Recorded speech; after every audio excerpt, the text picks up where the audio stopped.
ဒီတစ်ခေါက်ချက်ပြမှာတော့ cherry ခရမ်းညင်သီးလေးတွေပါတယ်ခရမ်းညင်သီးနှစ်ပြည့်ချက်လေးချက်ပြမှာဖြစ်ပါတယ်နော်ဒီဆုံးဒဲဦးတွေကိုစီလေးရင်ထည့်လိုက်မယ်နော်ပြီးတော့ရင်တော့ကြက်သွန်အဖြူအနီမြုပ်သီးစိမ်းလှီးထားတာအကုန်လုံးတစ်ခါထည့်လိုက်တော့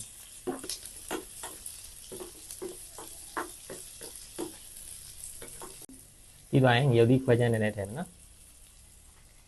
ပြီးတော့ရင်မြုပ်သီးအစိမ်းမုံထည့်ပြီးတော့ရင်ငပိစိမ်းသားလေးနည်းနည်းထည့်လိုက်နော်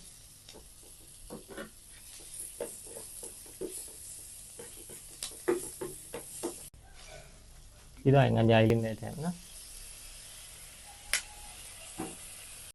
ကြက်သွန်လွမ်းလာပြီဆိုရင်ခရမ်းညင်လေးတွေတုံးထားထည့်လိုက်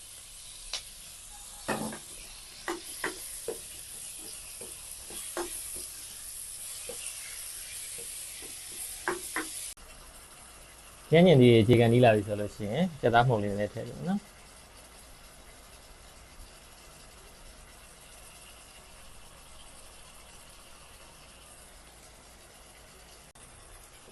ခရမ်းညင်လေးကြေနေအောင်မှုန်နေတဲ့အချိန်မှာပဲသဒ္ဒကြောက်မှုန်လေးနဲ့ထည့်လိုက်နော်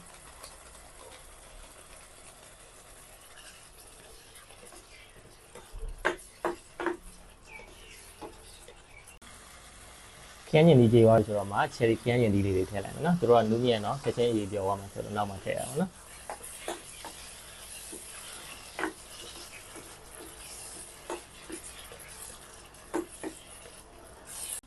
နောက်ဆုံးကြက်ခံနေပြီဆိုလို့ရှိရင်တော့နည်းနည်းမင်းလေးအုပ်လိုက်မယ်နော်